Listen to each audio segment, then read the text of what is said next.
Estate planning considerations when you have properties in multiple states. So, many people use wills as their primary estate planning source.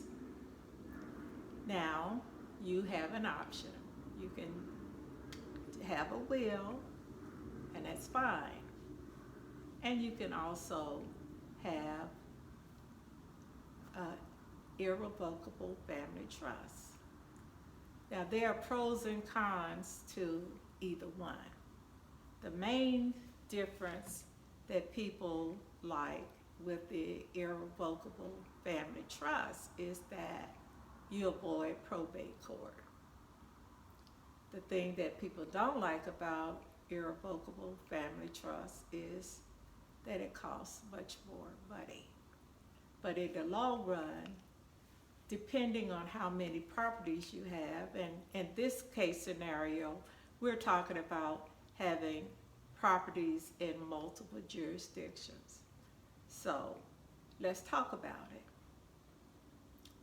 If you are going with the concept of using a will as your primary estate planning document to make your distribution of your assets upon your demise, you have to recognize that the state that you probate your will, say you reside in Texas, well, the probate court has jurisdiction over the property in that county where the property is. So when you get your letters, if you have properties elsewhere outside of Dallas County or whatever county you live in, you're going to have to get letters, and you'll have your letters, but you'll still have to, you don't have to probate the will over and over if it's in the same state, but you still have to use your letters to basically make those liquidate, sell the property, and then make your distributions. Now, in a situation where there are properties in different states, then you're going to have to take that will and probate it in every state where you have property. So you see now that it's further complicated because when you go to a probate courts are what we call county courts.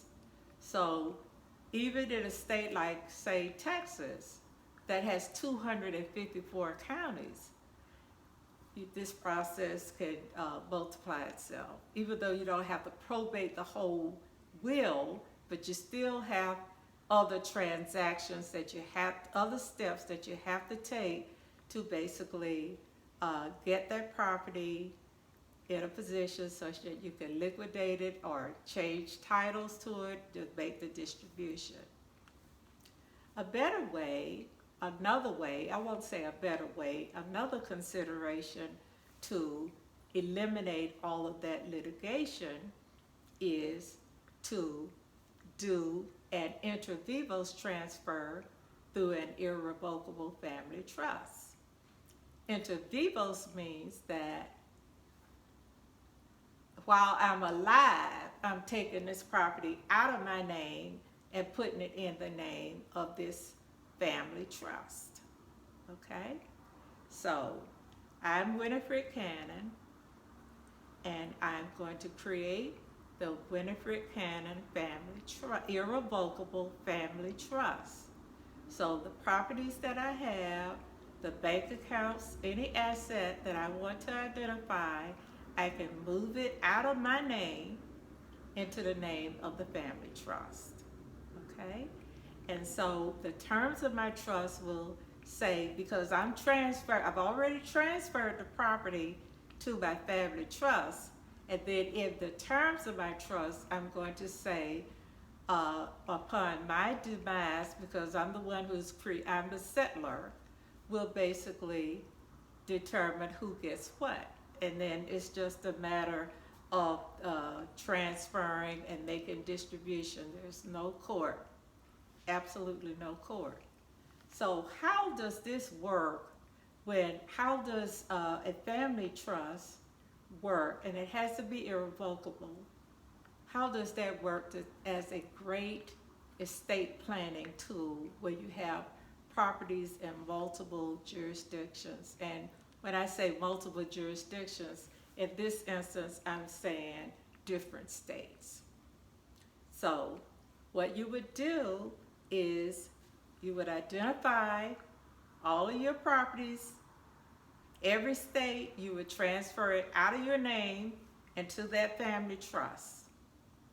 So even though your property is in Texas, if your family trust is in Nevada, then because it's already been transferred to the family trust, then the trust has the power to pull that into, let me pause.